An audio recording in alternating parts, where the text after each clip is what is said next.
नमस्कार मित्रांनो, आपण आज आवळी दुमाळा या इगतपुरीच्या एका गावामध्ये आलेलो आहे आणि इथे आपण एका प्रगत शेतकऱ्याला आज भेटणार आहे। त्यांचं नाव आहे कुंडलिक जमधडे आणि आपण त्यांच्याकडूनच जाणून घेऊया की त्यांना प्रगत शेतकरी असं का म्हटलंय।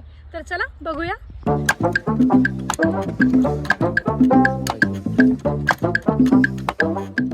नमस्कार, मी कुंडलिक भैरू जमधडे।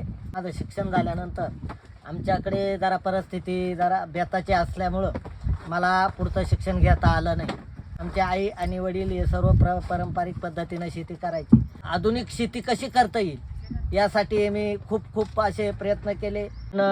दोन धरणे, मुकणे धरण, वैतरणा धरण पाणी उशाला होतं, तरी पण आमच्याकडं हे पाणी कुणी आणत नव्हतं, कारण त्यावेळेला तशी आर्थिक परिस्थिती आमची नव्हती आणि त्यामुळं आज आमच्या गावामध्ये त्यावेळेची जी पारंपरिक पद्धतीची शेती होती ती बागायत शेती बांधल्या गेली। मग आम्ही इतर बागायताचे टमॅटो, वांगे, मिरची, गहू अशा अनेक पिकं घ्यायला लागलो। पण याही पुढं जाऊन आपण अत्यंत प्रगतीच्या मार्गाने कसं आपली दिशा बनवू यासाठी मग ड्रिप शेती कशी करता येईल, आधुनिक शेती कशी करता येईल यासाठी माझे मी प्रयत्न चालूच ठेवले आणि त्या माध्यमातून आज तुम्ही सर्व बघताय माझ्या शेतामध्ये आज 5 एकर शेती केली। आज माझी पूर्ण शेती ही पाण्याखाली असून मी आज ड्रिप पद्धतीनं, शेडनेट पद्धतीनं तसेच अनेक पद्धतीनं मी आज शेतीचं नियोजन करतो। त्यामुळं आज हे तुम्ही पाहताय सर्व शेती तुम्ही बघितली। पीक पद्धतीनं सुद्धा मी आज शेती करतोय। काकडी आणि काकडीनंतर त्यामध्ये गिलके लावून दोन्ही पिकं एकत्र आज माझे चालू आहे।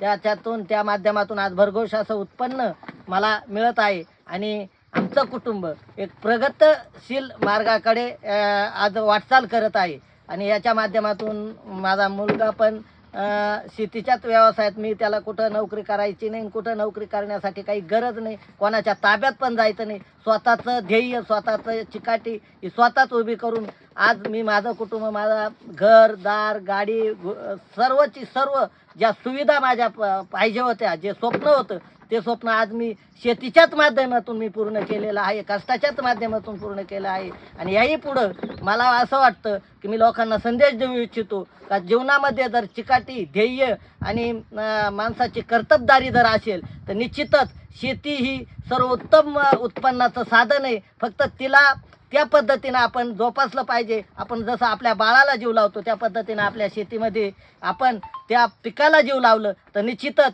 आपली प्रगती झाल्याशिवाय राहणार नाही। एवढंच संदेश मी इतर शेतकऱ्यांना पण देतो आणि शेती हा आपला धर्म आहे, तोच पुढं आपण प्रत्येकानं चालावा हीच विनंती करतो।